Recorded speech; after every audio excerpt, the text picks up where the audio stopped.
Hello दोस्तों, अगर आप हमारे चैनल हॉरिबल संडे से पहली बार जुड़े हैं तो आप हमारे चैनल को सब्सक्राइब कर लीजिए, जिससे आने वाली वीडियो आप तक सबसे पहले पहुंच सके।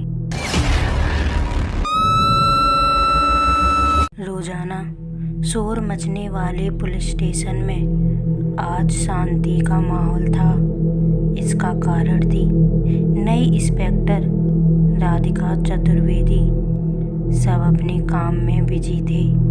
कोई रिपोर्ट लिख रहा था तो कोई पुराने दस्तावेजों की जांच करने में लगा था। तभी एक फाइल कांस्टेबल के हाथ से छूटकर जमीन पर गिर गई। जब राधिका ने फाइल उठाई तो उसके पहले पेज पर लिखा था अन्नी द मिस्ट्री गर्ल।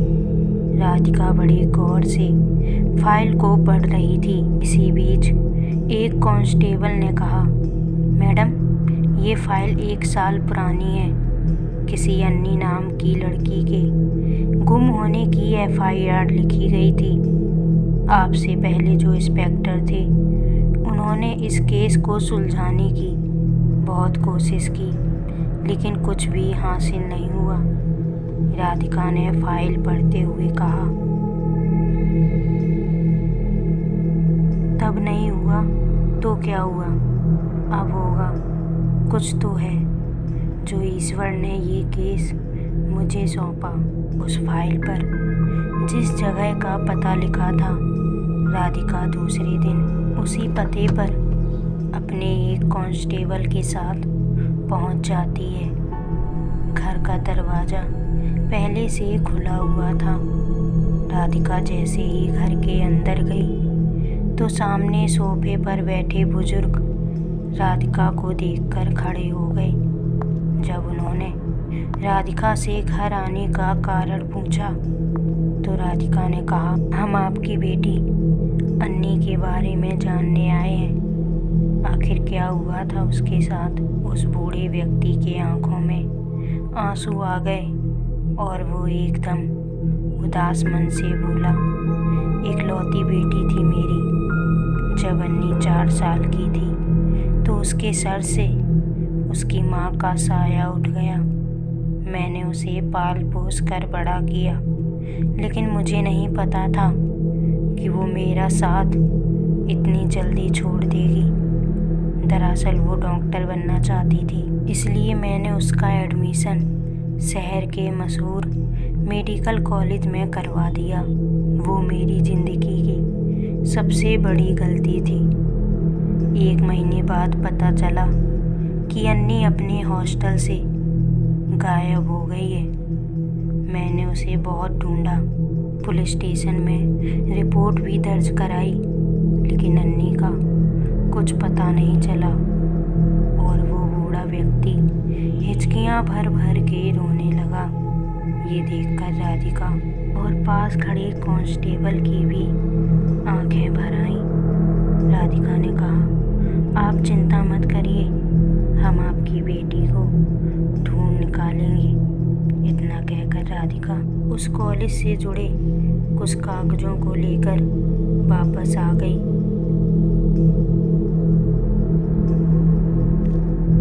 और सीधा कॉलेज पहुंच गई।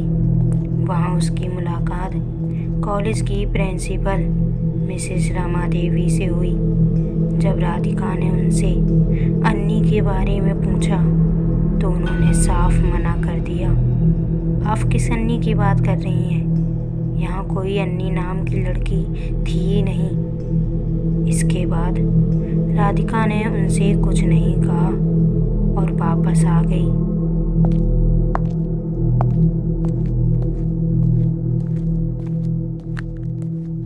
क्या हुआ मैडम, कुछ पता चला? कॉलेज के बाहर खड़े कांस्टेबल ने राधिका से पूछा। राधिका ने कहा, नहीं, लेकिन एक बात तो पक्की है कि ये प्रिंसिपल हमसे कुछ छुपा रही है।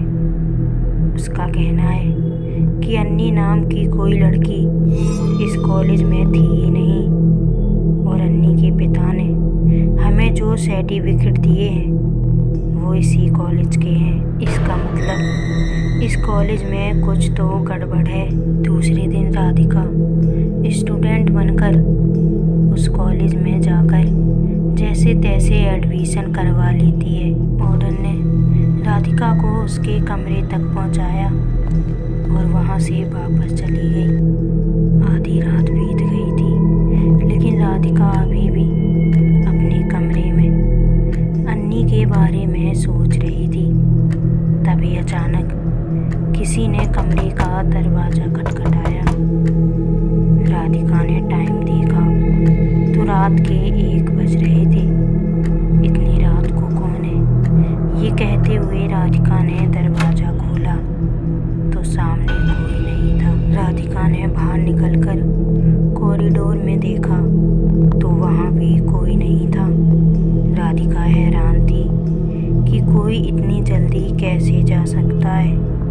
तभी सामने बने कमरे से किसी की चिल्लाने की आवाज़ सुनाई दी। राधिका दौड़कर उस कमरे के पास पहुंची। उसने दरवाज़ा खोलने की बहुत कोशिश की, लेकिन दरवाज़ा अंदर से लॉक था। अचंभे की बात तो ये थी कि आवाज़ आने के दौरान कोई भी अपने कमरे से बाहर नहीं आया। अगली सुबह जब राधिका कॉलेज गई तो उसे कुछ लड़कियों के द्वारा पता चला कि उस कमरे से चीखने चिल्लाने की आवाज़ें हर रात सुनाई देती हैं। अगली रात राधिका अपने कमरे में सो रही थी। अचानक उसे ऐसा लगा जैसे उसके पास कोई खड़ा है, लेकिन आसपास कोई नहीं था। तभी राधिका को उस कमरे के बारे में याद आया। जब राधिका अपने कमरे से बाहर निकली तो उसके पैरों तले जमीन खिसक गई। उस कमरे का ताला पहले से खुला हुआ था। राधिका धीरे धीरे कदमों से आगे बढ़ती जा रही थी। जब वो कमरे में पहुंची तो उसमें एकदम अंधेरा था। उसे देखकर ऐसा लग रहा था जैसे वो कमरा बरसों से बंद पड़ा था। सामने लगे शीशे में ढेर सारी धूल जमा थी। राधिका उसे ध्यान से देख रही थी। तभी अचानक एक काली परछाई उसमें नजर आई और पल भर में वहां से गायब हो गई। और एकदम से वही चीखने की आवाज़ फिर सुनाई दी। जब राधिका ने गौर किया तो वो आवाज़ शीशे के पीछे से आ रही थी। राधिका ने पूरी ताकत लगाकर उस शीशे को उस जगह से हटा दिया। शीशा हटते ही राधिका की आंखें फटी की फटी रह गईं, क्योंकि उस शीशे के पीछे एक खुफिया दरवाज़ा था। जब राधिका ने दरवाज़ा खोला तो वो नज़ारा देखकर उसकी रूह कांप गई। किसी का कंकाल था जिसके दोनों हाथ बंधे हुए थे। राधिका ने अच्छी तरीके से पूरे कमरे की छानबीन की तो उसे वहाँ अन्नी का आईडी कार्ड मिला और कुछ कागज़, जिन्हें पढ़कर राधिका को सब कुछ समझ में आ गया। दरअसल वो कागज़ उसी कॉलेज के थे जिनमें लोगों से पैसे हड़पने और धमकी देने के बारे में लिखा था, और नीचे प्रिंसिपल मिसेस रमा देवी के साइन थे। राधिका ने कांस्टेबल को फ़ोन किया और सीधे रमा देवी के कमरे में पहुंच गई। राधिका के पूछने पर उसने सब कबूल कर लिया। उसने बताया कि हम लोग कॉलेज में पढ़ने वाले बच्चों से ज़्यादा पैसे मंगवाने को कहते हैं, और अगर वो ऐसा नहीं करते तो उन्हें जान से मारने की धमकी देते हैं, ताकि वो ये सब किसी और को ना बताएं। लेकिन जब ये बात कॉलेज की नई स्टूडेंट अन्नी को पता चली तो उसने हमारे खिलाफ आवाज़ उठाई, और ये बात पुलिस तक पहुंचाने में कोई कसर नहीं छोड़ी। तभी हम लोगों ने उसे बेहोशी का इंजेक्शन देकर उस खुफिया कमरे में हमेशा के लिए बंद कर दिया। अगले दिन राधिका ने रमा देवी और उसके साथ मिले लोगों को जेल में बंद कर दिया।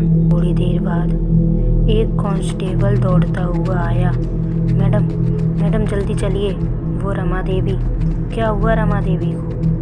ये कहते हुए राधिका दौड़कर गई। जब राधिका ने देखा तो जेल में रमा देवी मरी पड़ी थी। तभी राधिका की नज़र सामने खड़े साए पर गई जो राधिका की तरफ ही देख रहा था। शायद वो अन्नी की आत्मा थी जो पल पल राधिका का साथ दे रही थी और इंसाफ की मांग कर रही थी, जो उसे आज राधिका जैसी होना